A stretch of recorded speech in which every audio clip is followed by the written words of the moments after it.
just go into it. My name is Lindsay Ostrader. I'm one of the co-organizers of Southern Crossing Pottery Festival this year.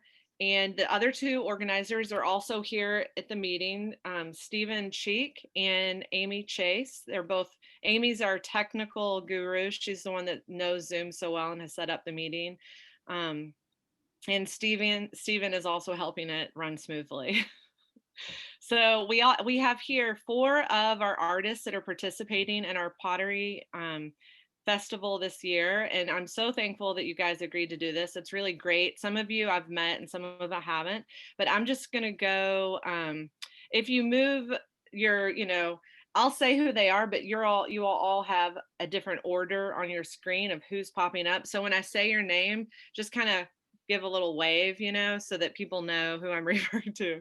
So I'll start with Kyle Carpenter. Kyle Carpenter is joining us from Asheville, North Carolina. Sara Truman. Sara Truman is coming from Gainesville, Florida. Molly Uravitch. Molly Uravitch is coming from Minneapolis, Minnesota, and Amelia Stamps. Amelia Stamps, I think, is frozen. I don't know if you all see her moving or not, but she's coming out of Lexington, Kentucky. So I thought we could start off, this is meant to be a lot of opportunity for you all, the attendees, to ask questions. But I did ask each artist, we kind of brought you all together as a group with your use of an electric kiln. I feel like you all do a really great job offering layers and kind of even like an atmospheric effect with the electric kiln in a way, like visually, that kind of layering and depth with that kiln. So I thought we could start maybe by just you all kind of talking a little bit about maybe some of your history or process and that sort of thing. So Kyle, if you would like to start. Sure. So I'm new to the electric kiln aside from bisque firing. I've been salt glazing for almost 20 years, and over the past maybe 3 years had been wanting to create an electric line to kind of take some abuse off of my salt kiln, because the salt kiln has a shelf life, and also just a change of pace. And so I guess a year and a half ago, I started a Cone 5 line, and I liked it, but it was not totally me. So I kind of stopped and kept making my salt glaze work. And it's hard to experiment when you have deadlines and you're marketing your regular work. And so anyway, it's just never finding time. Well, COVID hit and all my stuff got canceled. And so I kind of just jumped right into earthenware. And I'm currently firing a high water clay called Lyman Red, which is a groggy red clay. And I'm bisque firing and glaze firing at 02 in the same firing, which is really efficient. And I'm using all commercial products. And so this is a little bit of a departure from the salt glaze where I'm making glazes and flashing slips. I absolutely love it. So. When you say you absolutely love it, what is that? Why do I love? I just love the efficiency of it, and the fact that I don't have to climb in a kiln and clean shelves anymore. I don't have to fire all my eggs in one basket. The salt kiln I have, would on average maybe fire 150 pots. And if something goes wrong, a lot of pots are affected. And so the electric kiln, electricity is so cheap. I could fire 5 cups in a firing if I wanted to. I just really like this pace of, especially since I've figured out that I can bisque fire and glaze fire in the same firing. So every kiln has glazeware coming out. That's cool. Yeah. All right, Sara. So I've bounced like all over temperature ranges and clay bodies also. I started out with earthenware and I'm kind of back to earthenware, but I'm also firing a high water clay body. Um, but I'm using the earthen red. And so you can really push the earthen red, you can really challenge it. It gets really tight, like it pings really nicely when it comes out of the kiln. It takes, you know, all my slips and glazes really great. And I'm really interested in depth of surface. And so like Kyle was saying, like when you drop from, I feel like from high fire, you're so into what the atmosphere does. I feel like sometimes the flatness of mid-range and low fire can be really challenging, but I feel like with mixing commercial products and what I'm mixing, um, you can really achieve a different depth of surface that I feel like previously maybe wasn't part of the conversation at all these other temperatures that is now. So You keep looking. Do you have a pot that you're looking at when you're talking? I'm thinking about like, Yeah. yeah, let me see how blue it is in here. But it is blue. And so the celadons, it's that temperature even messing with like some sidge and some slip underneath it, and every now and then adding some underglaze under that, you can really build that surface up that I feel like um, is often what people are trying to achieve at a high fire atmospheric firing that they think can't be done lower.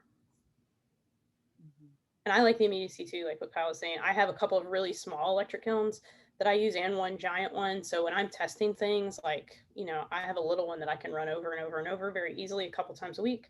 And so it's instantaneous results. I'm not making for months and then testing those things as they go through the kiln. So I'm curious, what do you fire to then? What's your I'm hitting a very hot 5, but not quite 6. okay? If I go to 6 completely, my clay will bloat and it's really terrible. But if I don't quite get hot enough, like I feel like the maturation of the clay body is not the same. Like it's not vitrified, but the temperature I'm hitting, like the clay is very tight, but not to the point it's brittle. And how about you, Molly? I've always enjoyed the electric kiln because I like the control that I have. Most of my work, I mean, I started in undergrad as a sculptor and really wasn't functional at all. And it took going to grad school and being with a bunch of people that were there for throwing. And we had to make pots for sales, you know, for fundraising and for holiday sales. And I could always throw, but I wasn't as that wasn't really my shtick. And so competing against all these people for sales, I started doing sgraffito work, right, where I could just heavily carve, and so it made my pot more exotic if it wasn't like the sexiest form. You know, it was still something that was really engaging because I've always loved pattern, texture, and kind of just like overload of visual sensations. So my sgraffito path, I was firing mostly then cone 10 reduction and oxidation.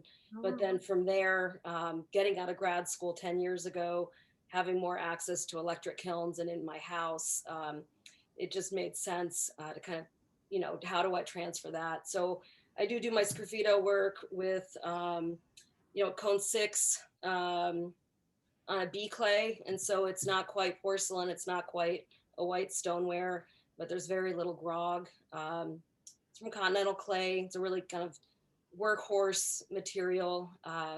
And then really, it was kind of exciting for Amy to invite me to this because for the past 8 years, I've really been focused more on my sculpture, but my functional sculpture, which I call interactive dining. And so they're animal vessels. This is probably what I'm most known for. And so, you know, this is like a salt cellar or a jam jar. And what was perfect about this, again, kind of time of COVID and how things change over.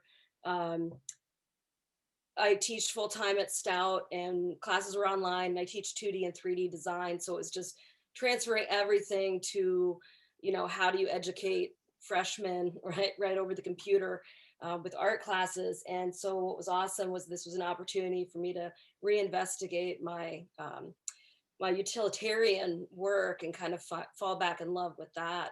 And it's nice because something that with the sculptures are so involved and really labor intensive, I could come down one day and throw for an hour or two and then carve the next day. And it was kind of really helpful there. But as a result of that, I've started translating the color from these. Now I've lost some of the sgraffito, and it's now turned into all carved work, where I'm then going back in and doing an inlay of the black, like black velvet underglazes. So everything kind of starts out as a blank, slate with that. And then I, of course, meticulously hand paint everything.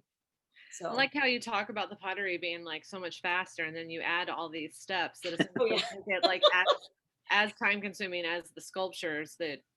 Yeah, definitely. I mean, it's a labor of love. I mean, I tell everyone like I love, my dots and my lines is kind of my meditative place. But yeah, easily, and of course, I don't know if anyone of you work with velvet underglazes, but you have to paint like 3 coats if you're firing to cone 6. I also do fire to 04, some terracotta, but mostly that's sculptural. Some vessels, but it's funny because it's less opaque, like I can actually get away with less coats, but at the cone 6, you can really see through it sometimes. So yeah, it ends up still being very labor intensive. So I have a question, because you all really talked a lot about the materials you're using in the kiln. And as someone that I fire a wood kiln, which is, I guess, like the most like loose firing, it's like the least accurate of the firings maybe. So when I think about firing an electric kiln, I'm like, just to have the control to get those numbers to be exactly what you want, at the exact time. And I know you all are using a lot of materials that are kind of store bought, but has there been any of that, like, I don't know, just like dialing it in, or I would imagine the temperatures in your kiln itself would be relatively controlled. Is there experimentation with that temperature range with the materials at all? Well, oh, go ahead. No, you go ahead. I would say I'm firing on an old even heat from the 80s that is so primitive that it's I fire with a bar. It's got no temperature control, and I've got 4 switches. So I feel like I'm kind of, I mean, as exotic as firing in a electric can be. I'm flying by the seat of my pants. I have no idea really how fast things are climbing. I mean, I have no control. Things cool down really quickly because I'm in Minnesota. So, our fabulous basement studio, it's probably 55 degrees here after 2 weeks of -40. So I mean, it's like you just kind of, but I've been firing with it for 10 years and it's been working. So, kind of just don't fix what's not broken. I play around with it, like pushing it as far as I can to really get that tight vitrification in the work. Like I don't like when it feels dense or like it just feels chunky or heavy, or like it's not quite to temperature. So, and then my glazes will do different things, like the higher I push, because I'm not using commercial glaze, just the underglaze and the clay. And so for like my studio, we have, our smaller kiln, we fire probably 15 degrees cooler than we fire the big one, just because the temperature difference. And, we're firing all programmable, but we put kiln or cones in every single firing. Like I'm meticulous. I want to know what the kiln is doing. And there's times we'll get a whole cone difference just based on the stack at our big 1227, just because it's so big. Mm-hmm. So, oh, sorry. Oh, I was just going to say, for me, my family rely on my income as much as my wife's income. And so like changing work, there really was not room for hiccups. I mean, a little bit, but I had to make something I could sell, right? And so, so going from salt glazing, gas fired, to now low fire painting on glazes. Now that was a new thing for me. And so kind of figuring that out, but I also texted and talked to a lot of people. Even Sara, I've texted her about certain things, and I've got a list of people that are working in earthenware, like, what about this, and what are you doing, what kind of clay are you using, what about, and that's helped tremendously.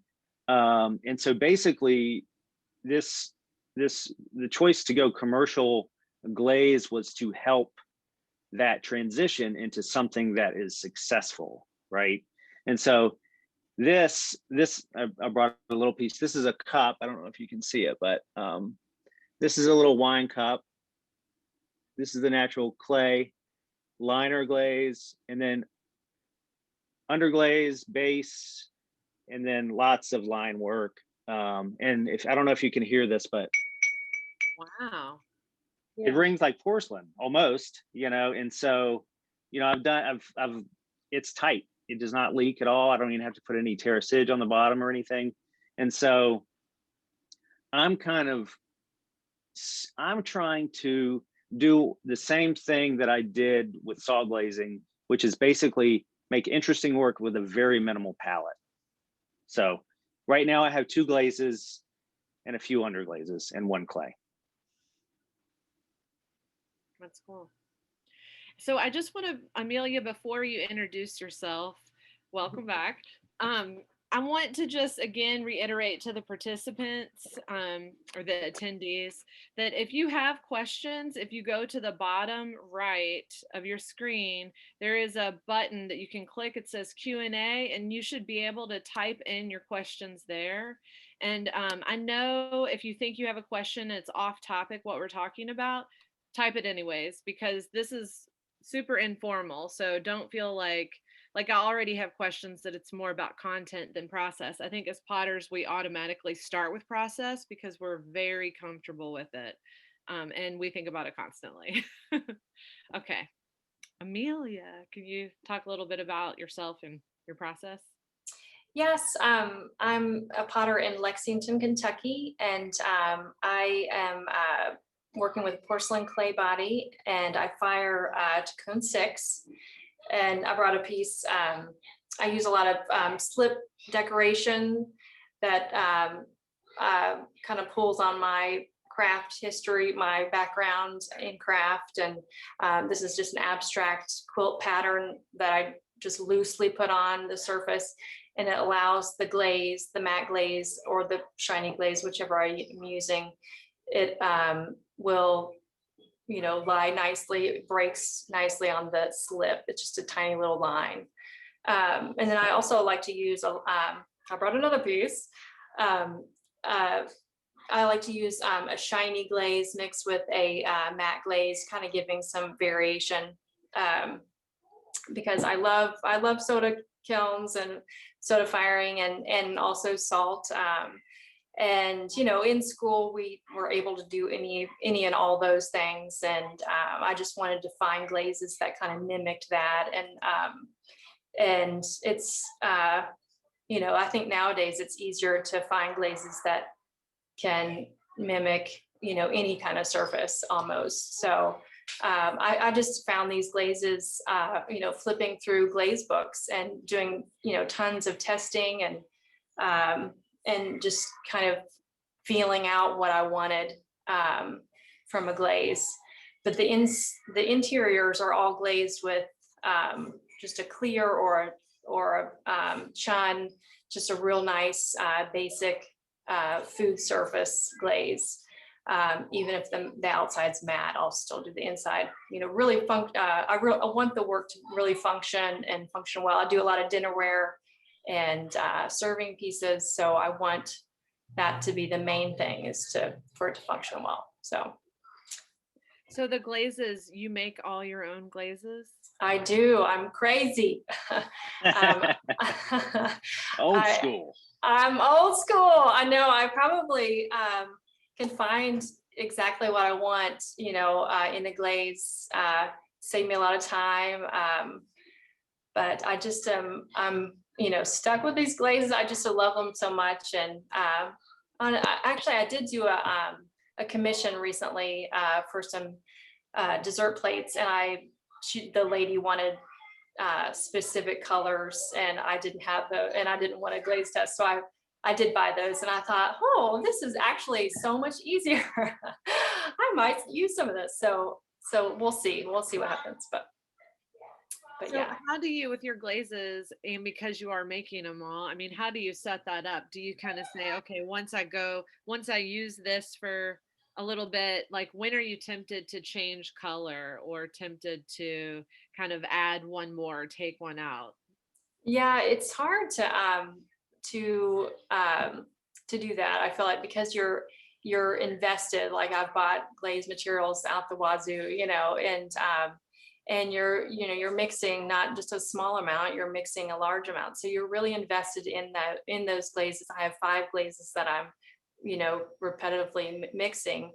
And I've used those glazes for probably since we've lived in Lexington. So like over 10 years. So it's tricky. Like I'll drop off one, here and there and add another one, but it's not a quick shift. It's real slow. So, but like experiment having this customer asking me to make it a new piece kind of inspires me, like, oh, that could be a whole nother line.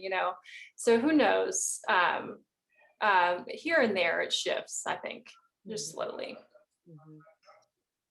And with, like with COVID and kind of our whole routine and schedules shifting, have you all noticed anything in terms of like your own work, or maybe how you're approaching things different, or in that way? I mean, for example, like even Southern Crossings having a virtual event like this, um, would have never maybe happened if it was, well, I know it wouldn't have happened if it was in person. Um, Yeah. For me, I'm at home. I had a remote studio for years. Ever since 2007, I've had a remote studio. COVID brought me back home to the garage basement. I have 2 young kids. They're both 100% virtual students. We also have 2 puppies that are going on 6 months. And so I'm here, but I'm not able to focus for a long amount of time in the actual studio. Luckily, this is an office, and so I've been decorating upstairs in the office and being more present. And so, but it's definitely changed what I've made, and made me thankful that I've switched to the electric kiln as well. And also, I've been working with some slip casting recently.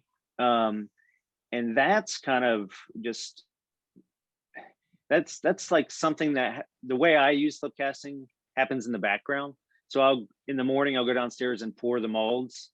An hour I'll come pour them out, and then in mid-afternoon I'll come check on them again. But basically I'm making work without having to be in the studio. So and what was the idea with the slip casting? Like what started that? Is it just kind of like that idea of kind of seeing what else in the change can happen? well, I actually had some slip cast molds made several years ago, probably 7 years ago. And when I was salt glazing, just trying something different, like always wanted to kind of do something different. And so I was using grolic porcelain, which I was making, and I was dipping slip cast pots in flashing slip. Anyway, it wasn't really my cup of tea then, and it was a little too finicky for me. But the way I'm doing it now is way kind of it's not your traditional way of doing it. I'm just blunging my groggy clay up, like clay trimmings, and not sieving it. So I'm slip casting with grog slip. I'm just adding a deflocculant. And so it's just a different way. It's not finicky, and it's more suited to kind of my process or my aesthetics, I guess. So on that same thought with your aesthetics, we do have someone asking about the development of your decorative style. Where Yeah, I mean, I started out like most decorators with dots and lines. I mean, that's kind of where it starts for almost everybody, I think. And then it developed into a botanical theme, which was basically, this was before I moved my studio remote, and I started out in the garage. And so, just the foliage in Western North Carolina, really. And so that kind of developed. And then I started painting birds in watercolor form through with diluted underglaze. And then incorporated pattern, like screens and maybe some wave patterns. And so it's just kind of like adding a little something to the body of work as it's going, you know, and slowly there's like, it's like transitions. There's transitions throughout all the work. So, and I wanted to be an illustrator before I even took a pottery class. So that's kind of the desire, that's the original desire to want to just paint on everything. So to kind of keep on that aesthetic line of thought, what does anyone else want to talk about, maybe what inspires them? I guess I'm thinking about Molly specifically with just going from sculpture and then all the animation and the sgraffito and paint work. What is it that's kind of inspiring you to make, like, do any of those designs relate to the vessel itself? Like this one thing has to be on a bowl for the function of it, or yeah, what are your inspirations, Molly? I think there's a lot of crossover between all of my work, with, you know, dots and lines, but also I also have a really naturalist kind of approach to my imagery. So I look at a lot of animals, and I've always drawn a lot of creatures. I come from a long line of artists. My mother is a sculptor who makes animals, and her father's a painter and her sisters are artists. So it's just always been this kind of breadth that's involved, in my life. But pattern, I mean, when you look, I'm an avid gardener, and when you're in the garden, I mean, the colors, like the weirdest colors exist in nature, right? With deep sea creatures and caterpillars in the yard. And so a lot of my use of color and pattern just comes from, observation. I think whether it's a 3D form that's an animal, or whether I'm drawing animals on vessels, storytelling is really important to me. I've always loved fairy tales and myths and legends, right? These are things that I think are really great to draw on, kind of as sources as well. So yeah, and then pattern, right? Geometric shape is pretty wonderful. And again, rule of thirds, right? I mean, these kinds of things consistently overlap, I think, throughout the natural world.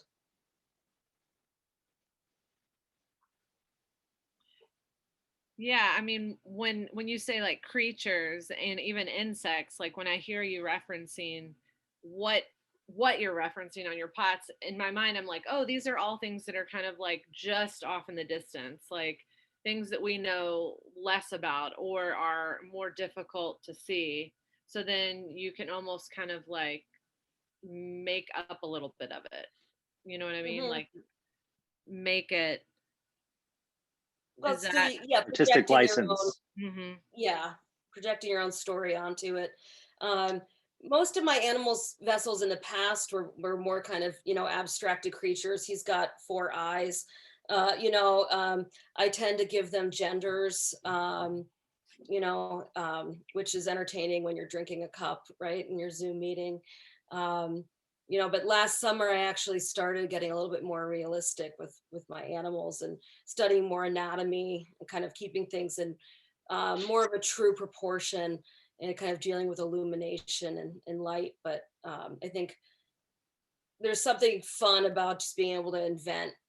I have a lizard with, a chest, and someone asked me at a show last year, that lizards don't have mammary glands.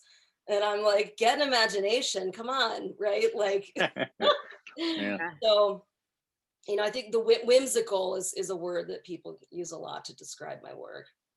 Yeah, the cup that you donated for the raffle. So, in collecting all the pots and photographing them, my kids, it has an udder. And so all the time, I think because I make pots and, they're always asking like, where's this from? Who made this? And so even with things we eat, we're always talking about, this is cow milk. This is, this comes from these places. And so when they saw the udder, they were like, cow, like this is instantly a milk cup, like that's the only thing you drink out of this, which I thought was funny. Nice. Yeah.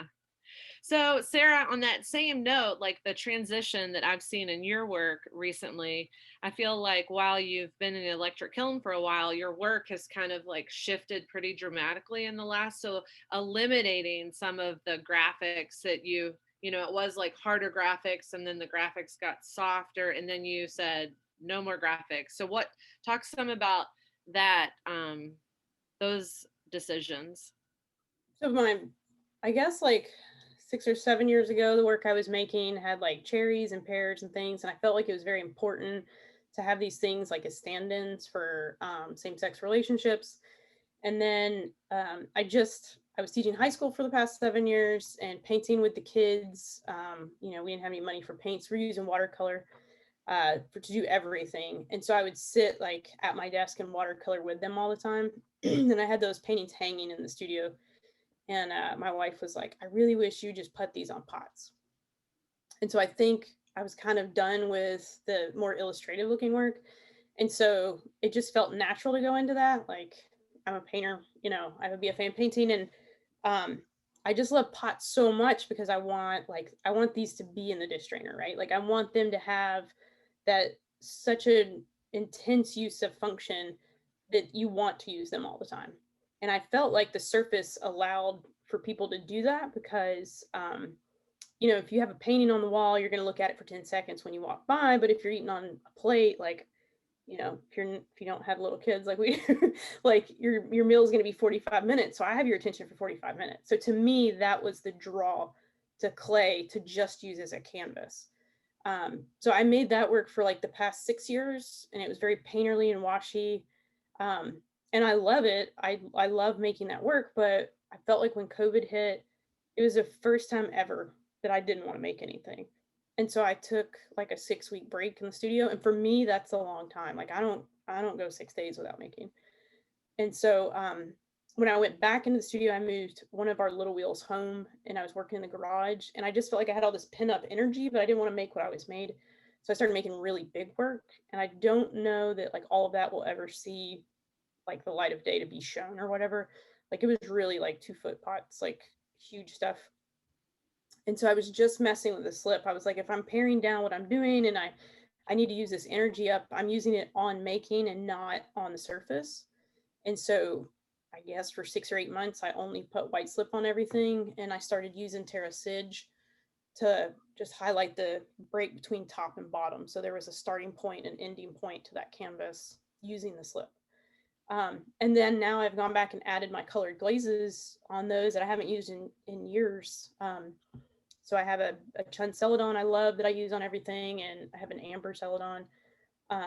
It's really like a honey color. And so I was like, if I just keep the slip and I limited it to 5 colors, and then I keep, just my clear and those 2 glazes, like what are the possibilities for surface with that? How can it still be painterly and be invested in, the depth of surface without taking away, I guess. And so I think it's the work I'm most excited I've ever made. Well, that's awesome. Thanks. Awesome.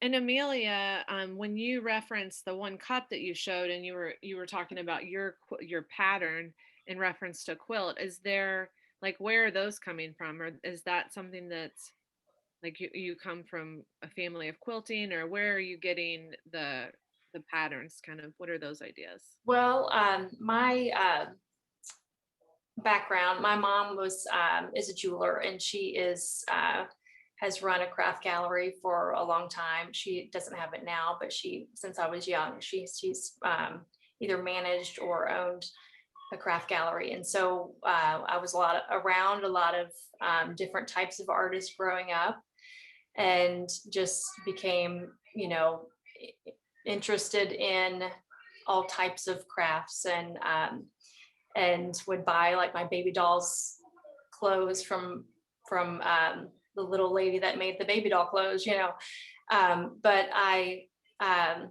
was just inspired by that, and I just want to honor it, in my work, and I have other influences too. I love watching cooking shows and seeing, cake decorating when they use the the icing, and it's real, fluid, and I use a little bit of that in my work, a little with the slips. I try to make them a little bit more fluid, and just I love the techniques that are found in everyday life, um, but mostly, yeah, I'm definitely influenced by growing up in North Carolina and in a craft community, and I like that it shows, somehow it comes out of your work. But you were saying about COVID, like, how has that changed your work at all? Like being at home with my kids, being at home, and limited studio time. It's been, I've been working with a porcelain clay body, and it's been really hard to babysit it like it needs to be, so I'll make work and then I'll come back in the studio, days later, and I'll have cracks everywhere. And it's just driving me crazy. So I was just talking to Kyle about this, about, possibly changing my clay body, but then my glazes wouldn't look the same, so it's something in the future I'll be playing with, but it definitely affects your life, in your studio life in different ways. So we'll see where it takes me. Well, I want you all to know also that the attendees have definitely said COVID's not all bad, that they're really thankful to have this visit with you all, so that it wouldn't be possible otherwise. Do you all have any questions for each other?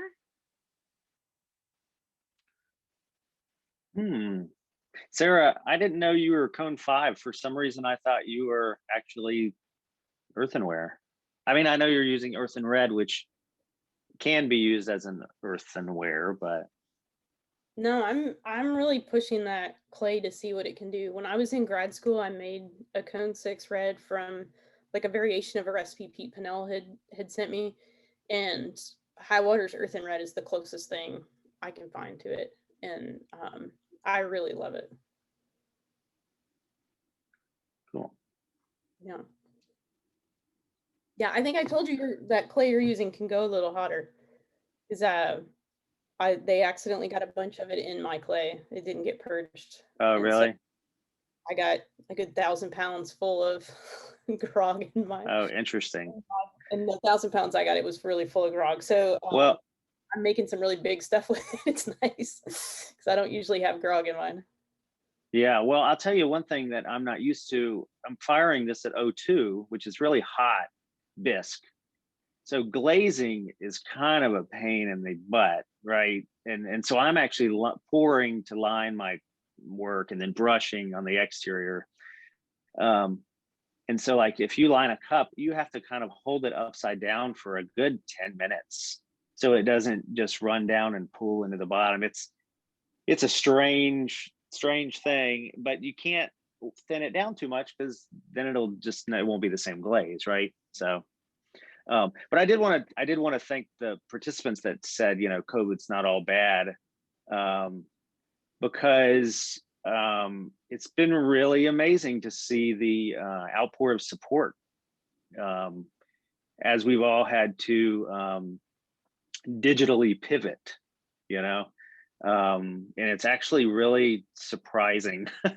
But I know I'm very grateful. So thank you all. Yeah, it's been a very big positive in my life. I was really burnt out in teaching, and I was able to take a year leave, and I've been in the studio almost full time, and it's just made a complete change in my life. So for the better, like complete better. So yeah.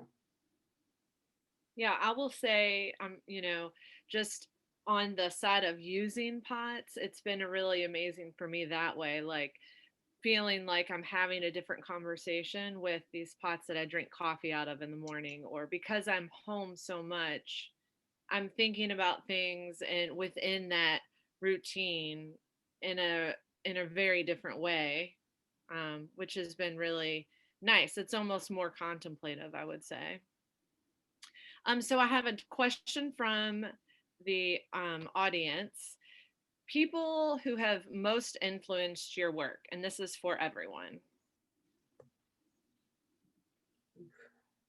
I'm a big Ruth Duckworth fan, which is really, I mean, going back in history, which is kind of ironic because my work is so loud, right? It is so encrusted with pattern and texture, but just a real master of form, I mean, just so spared. Like the visual information is incredible, and the use of like positive and negative space. I think that someone I've always really adored.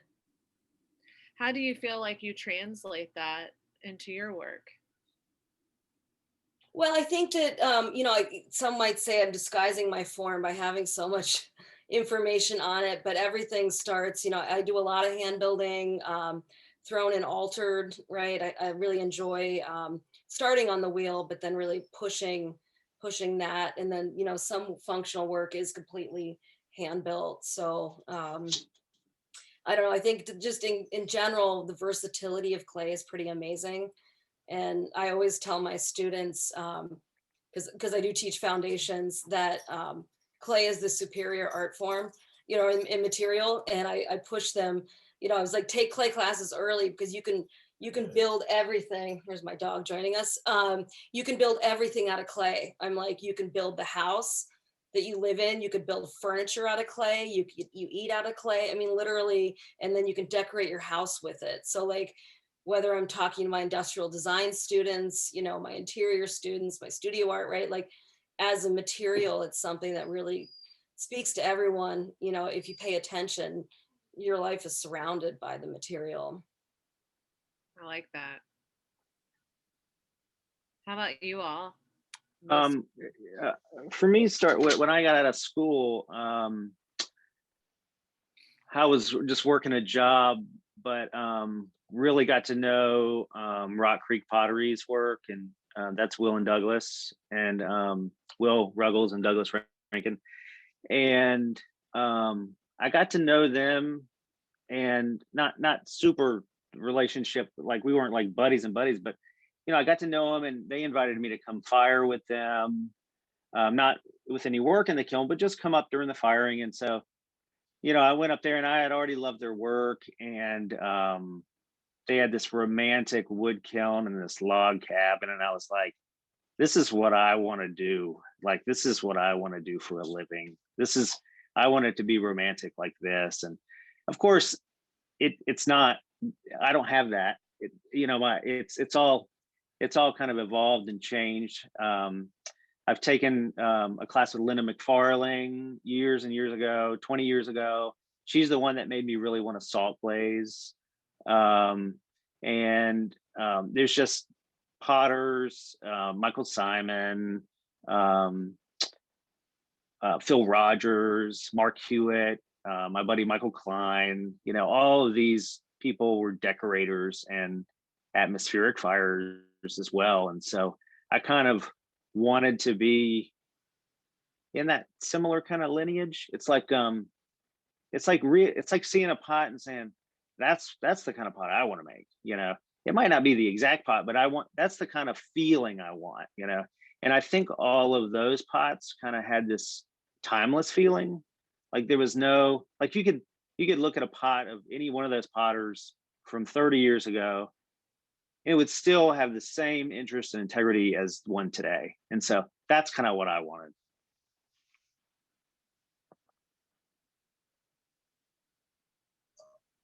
We got a puppy. Can you tell? It's running around back there. I feel like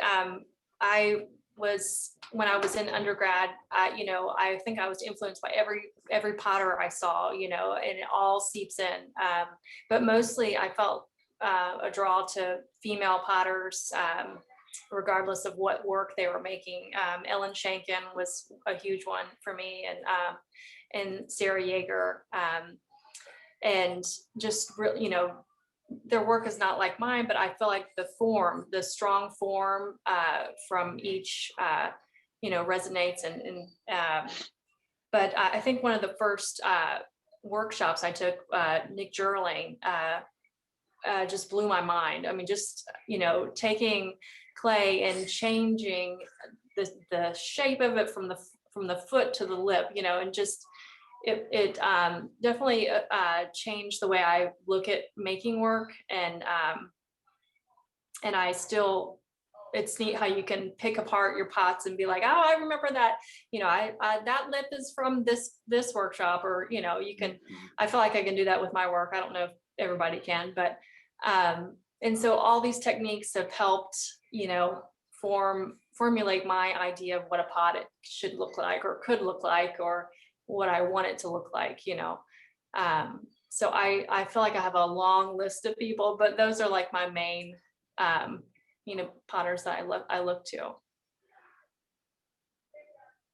I would say Linda Arbuckle and Lisa Naples both, and Gail Kendall. Now, like the further along I get, I see how much things like I've observed for years visiting Gail in her studio when I would visit Nebraska, and then the year that I lived there. But mostly I would definitely say Linda and Lisa, both for material use. Lisa is someone that really challenges the material. I feel like she really pushes to see where it goes. She works with ceramic engineers, like challenging glaze, challenging clay, her use of slip, her use of color, all of those things I can see very directly in my work. Just to kind of, so we have about 5 minutes left. I just want to make sure everybody that's attendees, everyone in this Zoom chat, they have donated pots for the Blessings in a Backpack raffle.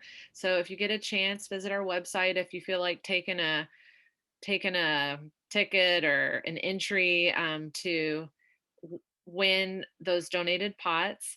And a reminder that Southern Crossings Pottery Festival is the weekend of March 5th to March 7th. And the way it's going to be working, since it's virtual, is if you come to Southern Crossings website, then you have links to all the potters shops. So essentially, you can come, it'll be our homepage. You can find the potter you're interested in, click on their name, and it'll link you directly to their shop. So we do have one more question to end on. This is a thank you for sharing your time with us. And they were wondering why you're firing such a hot bisque firing, Kyle. Yes, because the rule of thumb for these commercial products is that you bisque hotter than you glaze to get the outgassing happening, right? If you bisque cooler than your glaze, then you're going to get outgassing coming through your glaze, and you're going to get pinholing. And so I have found that on the box of this lime and red clay, it says 06 to 02 or something, although Sara says it can go hotter. But and so 02, I wanted to go the hottest it could go, so it's the lowest absorption rate. And so I didn't have any problems seeping. And on a side note to that, when I was salt glazing last year, I had bought 1,500 pounds of this stoneware from a clay supplier. And it was a cone 10 clay, and it was a beautiful clay. And I fired to cone 9 salt. And those pots seeped, they leaked, because I did not fire them to cone 10. And the problem in my eye was that all the stonewares that I had ever used always had a range of 7 to 10 or 8 to 10. And so I could always get away with it. And so, I was firing at cone 9 because I like the color aspect of this cooler temperature. So anyway, that was a huge headache for me. And so I do not want that to happen again. So anyway, that's the long answer for the hot bisque. Cool. We do have a question. Will there be a preview of the pots for sale? And we are not at this time planning a preview. And that partly is because each potter is in charge of their own shop. And so it's going to just go live on the 5th. Thank you all so much. Thank you to the participants for being here. Thank you for the panelists for being here. We appreciate your all's time and energy. If anybody has comments that they'd like to give us feedback, go to Southern Crossings and you can email us if there are things that you feel like went really well or not so well with this, or, you know, let us know to improve. Yeah, thank you all for your time. I appreciate it. And for all your information. Go buy raffle tickets. Raffle Go buy tickets. raffle tickets. I bought some. I know I was like, did Kyle buy raffle tickets for his own platter? No, I did not. No, I did not. No. But I'll tell you, the way you're doing it in the grouping, I mean, someone can become an instant collector. Like, Yeah. it's amazing. It's pretty wild. I was joking that I was going to have like, you know, a relative with a different last name do it because we decided that none of the organizers could win. We were like, we can't buy tickets because we can't win. So awesome. All right. Thank you guys. Thanks. Thank you. Guys. Thank you. Bye. I think, do I end it or do you all leave? I'm waiting for you to leave.